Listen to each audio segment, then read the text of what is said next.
کیونکہ امام زمانہ علیہ السلام کے حوالے سے بات ہو رہی ہے اور مولا کے ظہور کے حوالے سے، تو عجیب و غریب واقعات رونما ہوں گے۔ لکھتے ہیں کہ یاجوج ماجوج کا خروج ہوگا، ایک قوم کا نام ہے۔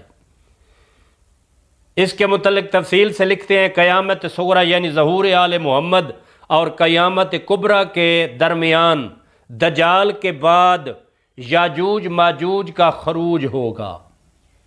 یہ سد سکندری سے نکل کر سارے عالم میں پھیل جائیں گے اور دنیا کے امن و امان کو تباہ کر دینے کی پوری سعی کریں گے، پوری کوشش کریں گے۔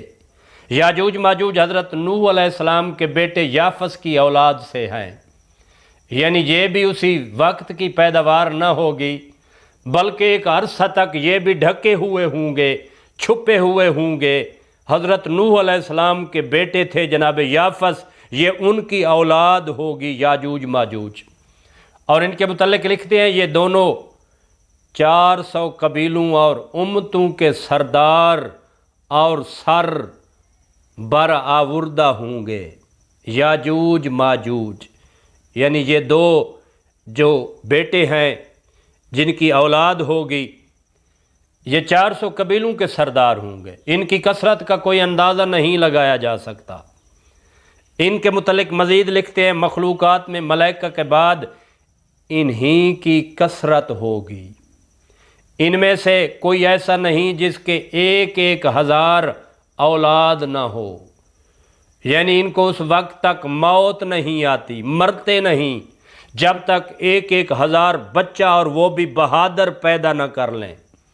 یہ 3 قسم کے لوگ ہوں گے، ایک جن کے قد لمبے ہوں گے، دوسرے وہ جو لمبائی اور چوڑائی میں برابر ہوں گے، ہاتھی کی مثال دی گئی ہے، ہاتھی جیسا ان کا قد جسامت جسا ہوگا۔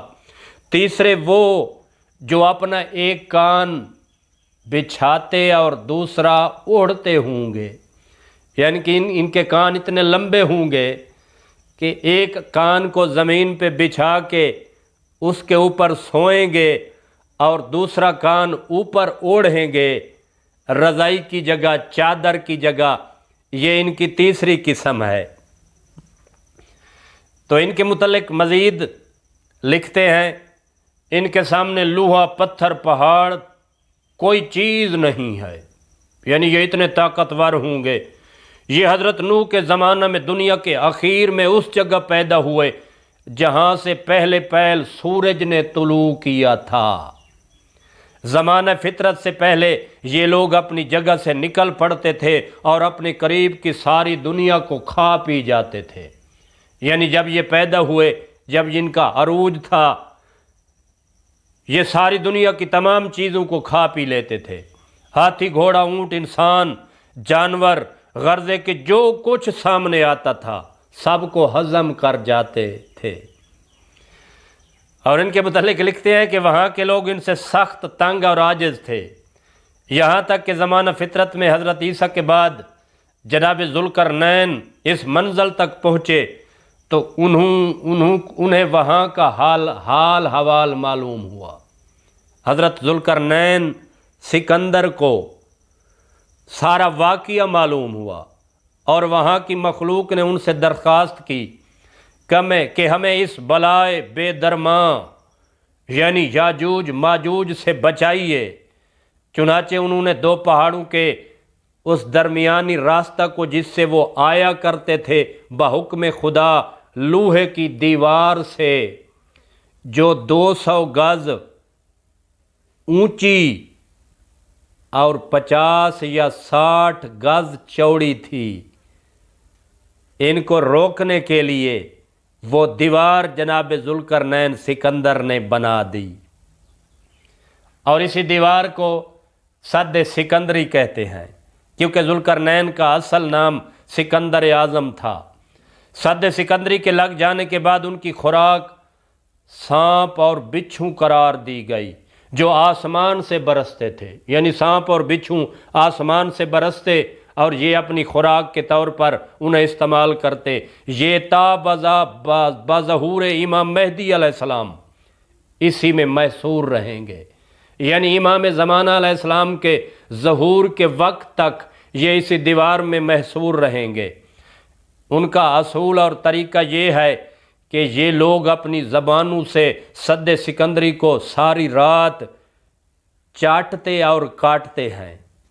جب صبح ہوتی ہے اور دھوپ لگتی ہے تو ہٹ جاتے ہیں، پھر دوسری رات کٹی ہوئی دیوار بھی پر ہو جاتی ہے۔ یعنی خدا کے حکم سے جتنی یہ کاٹتے ہیں رات کو، دوسری رات کے آنے سے پہلے وہ دیوار پھر مکمل ہو جاتی ہے، تاکہ خدا کی مخلوق ان ظالموں کے شر سے محفوظ رہے، اور یہ دوبارہ اسے کاٹتے ہیں۔ یعنی اسی طرح ان کا سلسلہ چلتا رہتا ہے۔ ظہور امام مہدی علیہ السلام تک یہ دیوار کو کاٹ نہیں پائیں گے۔ اور لکھتے ہیں حکم خدا سے یہ لوگ امام مہدی علیہ السلام کے زمانہ میں خروج کریں گے، دیوار کٹ جائے گی اور یہ نکل پڑیں گے۔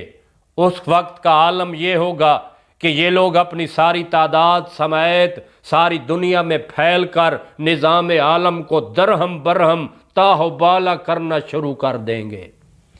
لاکھوں جانیں ضائع ہوں گی، دنیا کی کوئی چیز ایسی باقی نہ رہے گی جو کھائی اور پی جا سکے، یعنی سب کچھ یہ ہڑپ کر جائیں گے اور یہ اس پر تصرف نہ کریں گے۔ یہ بلا کے جنگجو لوگ ہوں گے، دنیا کو مار کر کھا جائیں گے اور اپنے تیر آسمان کی طرف پھینک کر آسمانی مخلوق کو مارنے کا حوصلہ کرنے لگیں گے۔ یعنی اتنی طاقتور قوم ہوگی۔ اور جب آسمان سے بحکم خدا خون آلود ایک تیر نیچے آئے گا تو یہ بہت خوش ہوں گے اور آپس میں کہیں گے اب ہمارا اقتدار زمین سے بلند ہو کر آسمان پر پہنچ گیا ہے۔ اسی دوران امام مہدی علیہ السلام کی برکت اور حضرت عیسیٰ علیہ السلام کی دعا کی وجہ سے خداوند عالم ایک بیماری بھیج دے گا جس کو عربی میں نغف کہتے ہیں، نون غین فے، نغف۔ یہ بیماری ناک سے شروع ہو کر طاعون کی طرح ایک ہی شب میں ان سب کا کام تمام کر دیں گی۔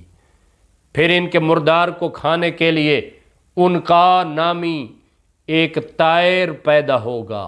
ان کا عین نون قاف الف، ان کا نامی یہ پرندہ ان کے مردار کو کھائے گا، جو زمین کو ان کی گندگی سے صاف اور پاک کرے گا، اور انسان ان کے تیر و کمان یعنی جو ان کا اسلحہ ہوگا، سامان حرب و ضرب ہوگا، 7 سال تک اس کو جلائیں گے۔